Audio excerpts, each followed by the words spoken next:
घबराइल बा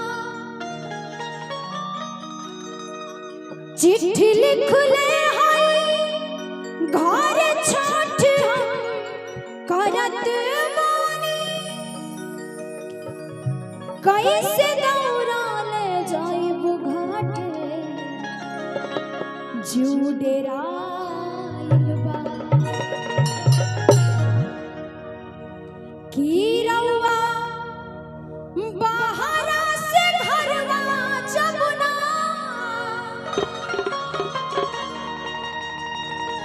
की रउआ बाहरा से घरवा जमुना आए बुए बलाजी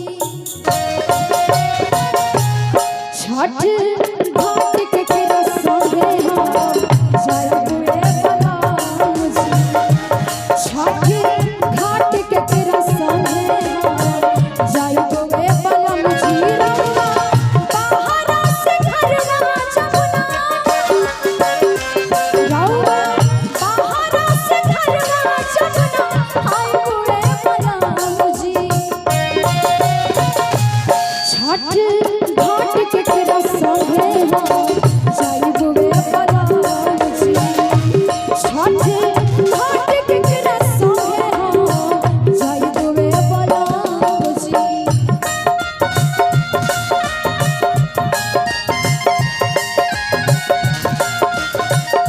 मैं चाहूंगी कि इस बार दोनों बनवा जाए आपको।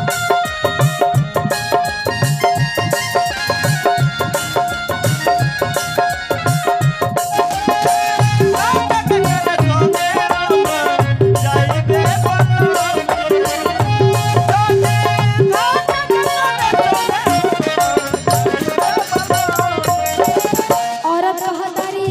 कि रउआ बहरा बहरा रहतानी आ ससुर जी बूढ़ बानी तो कुछ अगर अढ़ावे के होई तो हम केकरा से कहब केकरा से हम मंगवाइब साड़िया पियरिया केकरा से हम के गवाए नारियल नींबुआ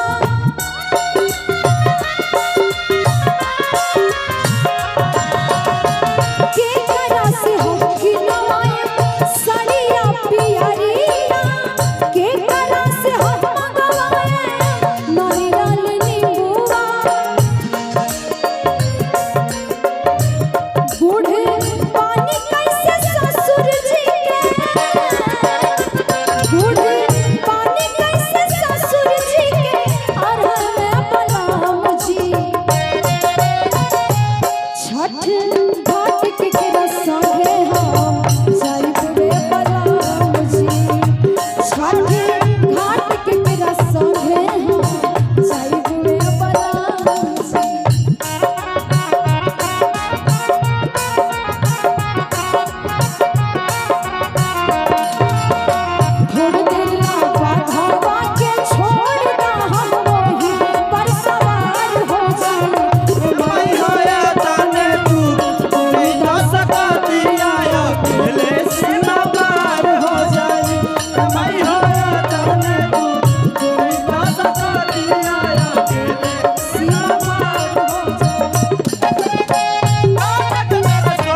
हुए बलम जी।